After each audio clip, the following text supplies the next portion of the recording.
চলতি বছরের মাঝামাঝিতেই জাতীয় সংসদ নির্বাচন চায় বিএনপি এবং এর পরপরই স্থানীয় সরকার নির্বাচন চায় দলটি। এমন খবর প্রকাশিত হয়েছে দেশের বেশ কিছু জাতীয় দৈনিকে। বলা হচ্ছে ২০২৫ সালের মাঝামাঝিতেই নির্বাচন চায় বাংলাদেশ জাতীয়তাবাদী দল বিএনপি। সম্প্রতি অন্তর্বর্তী সরকারের পক্ষ থেকে জাতীয় সংসদ নির্বাচনের আগে স্থানীয় সরকার নির্বাচন করার পরিকল্পনা জানানোর পর বিএনপির নীতি নির্ধারণী পর্ষদ এই সিদ্ধান্ত নেয়। এদিকে জাতীয় সংসদ নির্বাচনের আগে স্থানীয় সরকার নির্বাচন করার যে চিন্তা অন্তর্বর্তী সরকার করছে সেটিকেও খুব সন্দেহের চোখে দেখছে বিএনপির নীতি নির্ধারকেরা। তারা মনে করছেন স্থানীয় নির্বাচন করার যে কথা বলা হচ্ছে তা একটি দূরভিসন্ধি।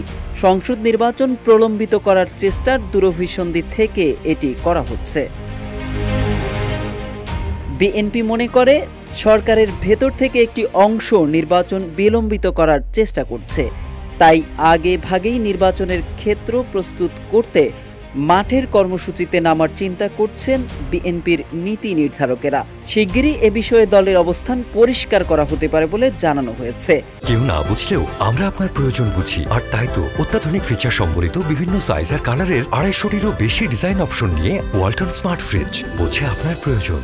নাম প্রকাশ না করার শর্তে স্থায়ী কমিটির এক সদস্য বলেন, সরকারের উচিত স্থানীয় সরকার নির্বাচনের পরিকল্পনা বাদ দেওয়া এবং জন আকাঙ্ক্ষার সঙ্গে সঙ্গতি বজায় রেখে বছরের মাঝামাঝি সময়ে জাতীয় নির্বাচন আয়োজনের দিকে মনোযোগ দেওয়া।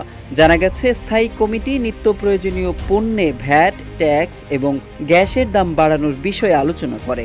তারা মনে করে মানুষ এমনিতেই কষ্টে আছে, এই সিদ্ধান্ত তাদের আরও দুর্ভোগে ফেলবে।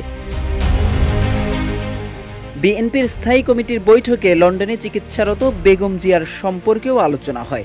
বিএনপি চেয়ারপারসন খালেদা জিয়ার শারীরিক অবস্থা সম্পর্কে জানানো হয়, খালেদা জিয়া মানসিকভাবে ভালো আছেন।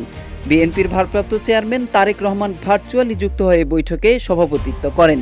বৈঠকে বিএনপির মহাসচিব মির্জা ফখরুল ইসলাম আলমগীর, জমির উদ্দিন সরকার সহ শীর্ষস্থানীয় নেতৃবৃন্দ উপস্থিত ছিলেন। এদিকে ত্রয়োদশ জাতীয় সংসদ নির্বাচনের দিনক্ষণ এখনও ঘোষণা করা হয়নি। চলতি বছরের শেষ দিকে কিংবা আগামী বছরের প্রথমার্ধে নির্বাচন অনুষ্ঠিত হতে পারে অন্তর্বর্তীকালীন সরকারের প্রধান উপদেষ্টার এমন বক্তব্যের পর রাজনৈতিক দলগুলো এই মুহূর্তে অনেকটাই নির্বাচনমুখী।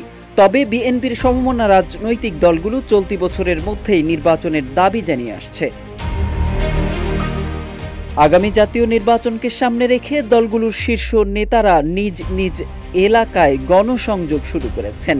একটি জাতীয় দৈনিক জানায়, বিএনপির সমমনা অন্তত 10টি দলের শীর্ষ নেতা প্রায় অভিন্ন তথ্য দিয়ে বলেন, বিএনপি জোটগতভাবে ভোট করবে কিনা তা নির্বাচনের তারিখ ঘোষণার পর সিদ্ধান্ত নেবে বলে তাদের জানিয়েছেন।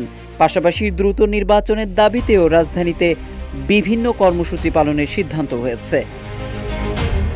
Mohammad Saiful Islam, news desk, Ittefaq.